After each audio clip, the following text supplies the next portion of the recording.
questa esperienza mi ha fatto capire tante cose, che tutte siamo persone normali, siamo persone comuni come tutte le altre persone, magari un po' più speciali. Andiamo a ballare!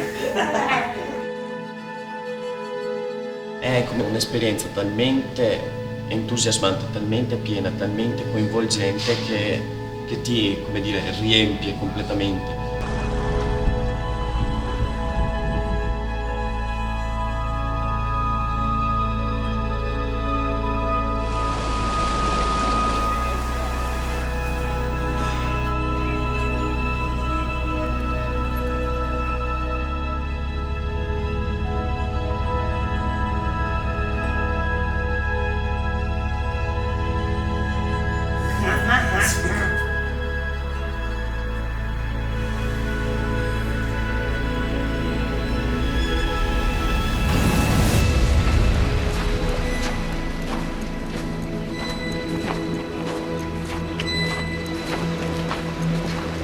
Sinceramente il valore di una persona che aiuta un'altra persona io lo trovo più che altro nell'essere onesti. Questa cosa mi ha aiutata molto. Grazie a questo lavoro, grazie a queste persone, io ho ritrovato il piacere, no, di fare questo lavoro, io intendo proprio questo.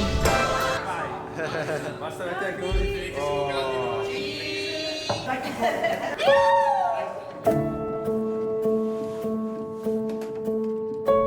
E come Charlie, io e lei ho visto una persona davvero fantastica perché ha dei problemi, tipo una mano, però lei se ne frega e riesce a portare un piatto con la mano che fa fatica. Io e lei ho trovato davvero una forza, una ragazza davvero incredibile, quindi secondo me aiutare le persone che hanno queste difficoltà è la cosa più bella, ma non solo.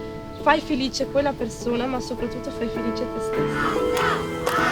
E come in questa esperienza volevo provare a vedere se era giusto per me, ci ho provato, mi sono divertita un mondo, ho imparato tante cose, ho conosciuto nuove persone.